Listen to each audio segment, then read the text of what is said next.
So skill 13 was using and applying De Moivre's theorem. So the values I chose for A and B was 12 and 12 root 3, and then that would be like the special legs of a 30, 60, 90 triangle.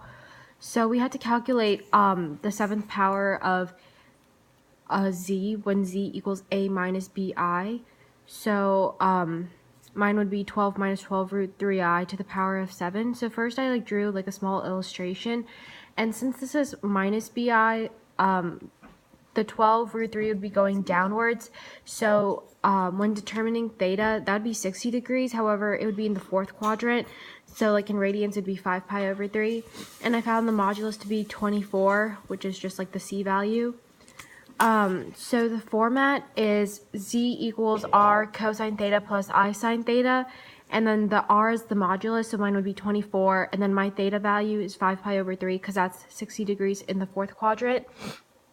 And then I had to take it to the power of 7 because that was the objective of part A. So you'd raise 24 to the power of 7, and then you would multiply the angles by 7. And so then the next step just shows me expanding it out. And then in final format, you'd write it as CIS. So 7 times 5 pi over 3 was 35 pi over 3.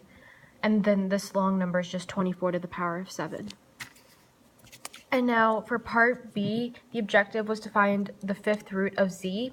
And z, according to part A, would be 24 times the cosine of 60 plus I sine of 60 degrees.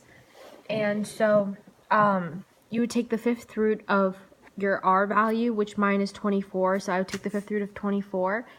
And then what you would do is that you would add 2 pi n over 5 to your angles.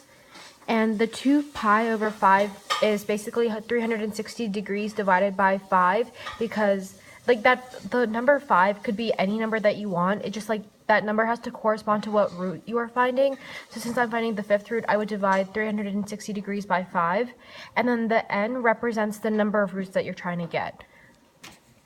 So then in the format, you would write it as the fifth root of 24, CIS, 60 plus 2 pi n over 5. And then you have to plug in, and since you're finding 5, so you're going to have 5 roots as your final answer because, you're finding the fifth root of z.